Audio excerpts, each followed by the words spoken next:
I'm the owner and CEO of Trak Group. We are a local recruiting firm. I purchased it from my father in 2016, which the company started technically in '72. So when I bought it in '16, it was pretty much a 35 whatever year old company who operated the same exact way for 35 years. Right? I can't get to where I want this company to get operating the same way. Like it just won't work. So I had to figure out a way to change the structure of a company, to change the environment, to change the whole image of it in a way that sets us up for the next 35, 40 years.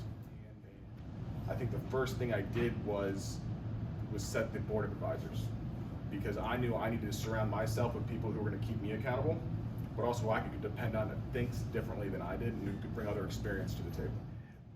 I didn't have the people around me that I needed. I think that was the biggest part. I didn't have the expertise. I didn't have the structure of the company more so than anything, where I could not invest into the company to see it grow. The resources weren't there, the structure wasn't there. And that's when the power of the board, remember that, right? Oh, yeah, I remember. But that's when the power of the board really, you realize it's worth its weight in gold.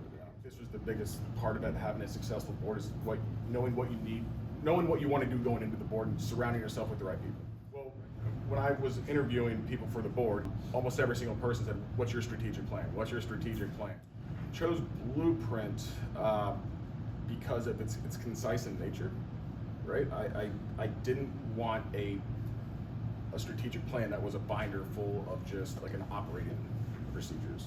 That's what I liked about it. It was concise. That's the blueprint that we're holding, the board is holding Mike accountable to. There's always the three main topics I talked about and that we have every board meeting. The first one is always strategic plan, a reoccurring thing. We always come back to that strategic plan.